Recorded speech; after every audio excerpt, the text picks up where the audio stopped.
Shut up, Tag. Who's the guy think he is? Number one or something? Alright, guys, so, wow. I think I really apologize for that.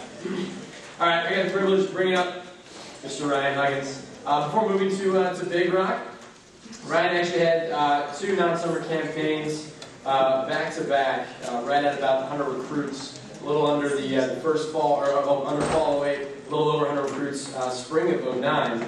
Just give you some of his stats. Did $102,000 in new business earning in P-Banquet, which I don't think he remembers most of it, from what I've heard.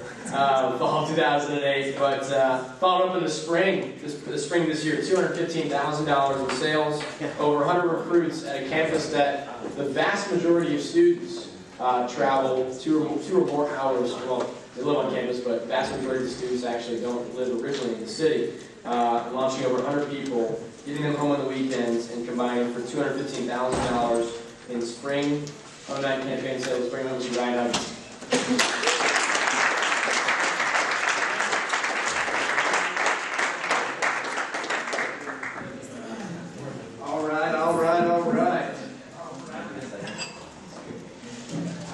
So good to be here right now. I'm so fired up. I get to see all my friends that I have not seen in so long. I moved away to Big Rock from Tuscaloosa, and now I'm so far away from all my old buddies. But Brian and Steve, I think just hanging out with you.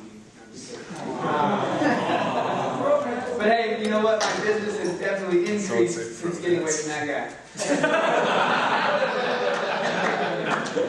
I party a lot less now, thank goodness for that.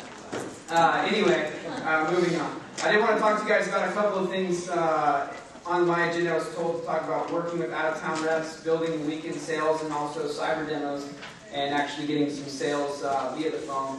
You know, when I did work in the Tuscaloosa office, everybody there, for the most part, that I recruited was not from Tuscaloosa. You know, you heard Lloyd talking earlier about Tyler, Texas being really small. Tuscaloosa, it is actually smaller than Tyler, Texas. I believe the actual population of the city is like 70,000. Surrounding areas is like 200-something thousand. But it's an awesome territory. I've been recruiting recently on my new territory in Little Rock, Arkansas, and I've got campuses, but it's like not the same. It is like if you have a state school, large school in your area, you are, oh my gosh, I'm so lucky. It's like shooting fish in a barrel, as Patty said. It literally is. I promise you, the only reason why we did so well in Tuscaloosa is because the fact I was there every single day, personally putting in flyers. I know a lot of managers like, I hate flyering and postering. Well, not me. So I enjoy running the flyering postering crews. I teach people how to be good recruiters for the most part, and I'll let them stay and run the interviews while I'm hanging out with college kids on campus all day. That's one of the things I enjoy doing. So, Fall and Spring's a lot of fun. President's Banquet is the most lavish experience I've ever had in my entire life. I know I had a chance to share that with some of our people in this region, and it was definitely a blast. Stole a bottle of Dom. That was cool. They just popped it, dinner was over, so I took it right out of the ice bucket. And we had a party the rest of the night in my room, and then back to the tables after that. So, President's Banquet's worth it, I promise you. You work really, really hard in order to get there, but in reality, you don't work really, really hard because of the fact you got to remember, in December, you're not even working for December. You're actually working for January to January program, so you have 3 months really to hit it. Just so you guys are aware as well, I did not hit P-Banquet, or sorry, I didn't hit the taste of P-Banquet. I wasn't there. You know, I saw everyone, I was sitting outside the ropes. So I went up to the ropes and just acted like I was part of it because I wanted to be there, but I didn't make it. So that sucked really bad. And as a matter of fact, I didn't even hit President's Banquet until the very last week. And if you guys heard Taka say, it was $102,000. And that week, I wasn't even supposed to ship orders. It was the last week of December, and I was supposed to save them for January. I was talking to Dustin. I was like, there's no way in the world that you could possibly have me hold this $5,000 for the orders. So I'm going to party in Vegas. He was like, all right, send me.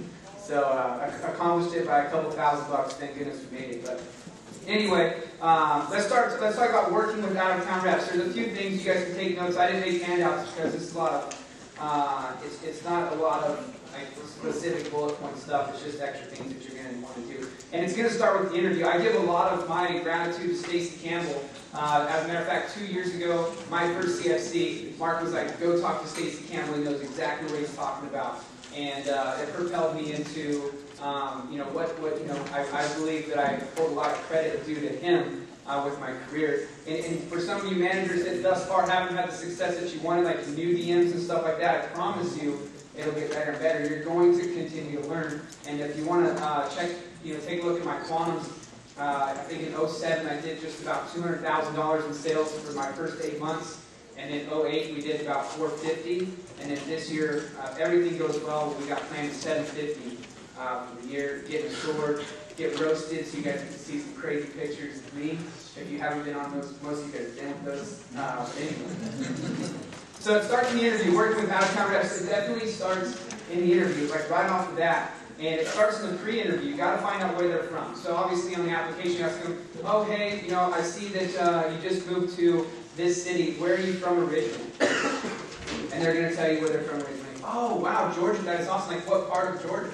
And then they'll tell you specific part. Atlanta, no way. I have had so many representatives that work for me from Atlanta. And I would just go through and name person after person after person. Joe Kennedy, Lauren Bean, so on and so forth. I can name like rep after rep after rep people who are from Georgia, and that just gives them a little bit of at ease. Oh, people from out of town can do this job. They don't even understand it yet, but they'll understand that. Also, during the group interview, when you're going through the group, you got to make sure that when you're doing your, like for example, I know I've researched a lot of your guys' different interviews. In Drew's interview I'm running right now, it's a great interview. It talks about little Jenny going to see, her person, whoever she goes to see or whatever, and she draw a little stick figure. What I would say is something in the effects of, hey, this is little Jenny.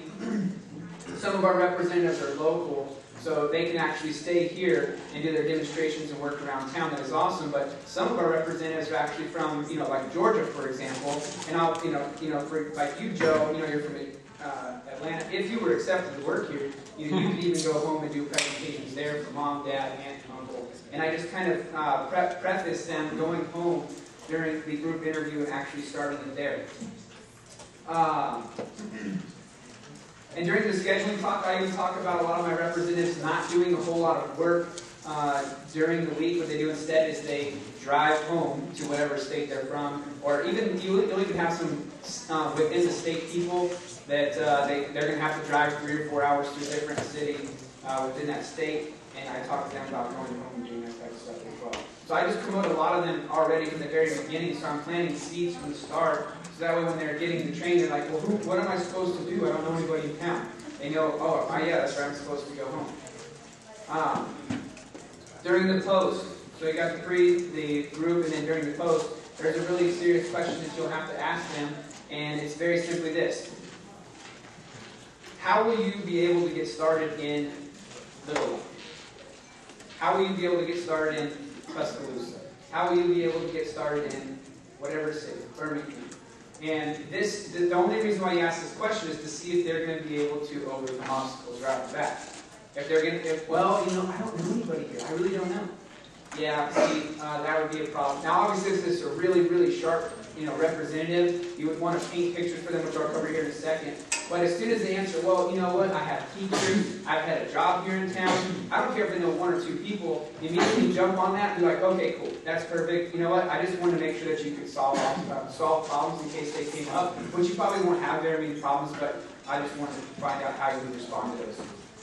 Either way they answer, make sure you do respond in a very positive way for them. Let them know we also have the service call opportunity, the pink slips opportunity. We've had a lot of representatives get started off this program where they would actually, call the service calls within the local area, or they'll call the pink slips. For some of you, offices have been around for a while. You've got boxes of pink slips. They're not the most enjoyable thing to call, but personally, as a representative, I had to call this. I was from California. I was working in Jackson, Mississippi. Didn't know any people, so I had to get really good at developing different types of leads in better areas as well. But just paint a lot of pictures of different ways, like dangling the carrot is the exact words that say, Ryan, just make sure you're dangling the carrot.